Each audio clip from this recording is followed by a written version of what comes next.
বাংলাদেশে অসংখ্য তরুণ এবং বেকার যুবক যারা বিদেশগামী হয়, তাদের অনেক টাকার প্রয়োজন হয়।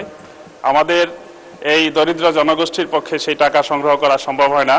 এই ক্ষেত্রে সরকারের কোনো পরিকল্পনা আছে কিনা যে বিনা সুদে ব্যাংক ঋণের কোনো ব্যবস্থা সরকার করবে কিনা, এই ব্যাপারে মাননীয় মন্ত্রী মহোদয়ের নিকট আমি জানতে চাই। ধন্যবাদ মাননীয় স্পিকার। মাননীয় সদস্য, আপনাকে ধন্যবাদ। তারকা চিহ্নিত প্রশ্ন 100 সংসদে উত্থাপিত হলো। মাননীয় প্রবাসী কল্যাণ ও বৈদেশিক কর্মসংস্থান মন্ত্রীর পক্ষে মাননীয় প্রবাসী কল্যাণ ও বৈদেশিক কর্মসংস্থান প্রতিমন্ত্রী জনাব মোহাম্মদ নুরুল হক।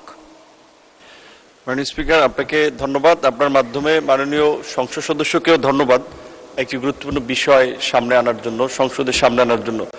বর্তমানে প্রবাসী কল্যাণ ও বৈদেশিক কর্মসংস্থান মন্ত্রণালয় থেকে একেবারে স্বল্প সুদে জামানতবিহীন, যেটা 8% সুদে 3 লক্ষ টাকা পর্যন্ত ঋণ দেওয়া হয়, যেটাকে আমরা 5 লক্ষ টাকা করার একটা চিন্তা ভাবনা করছি।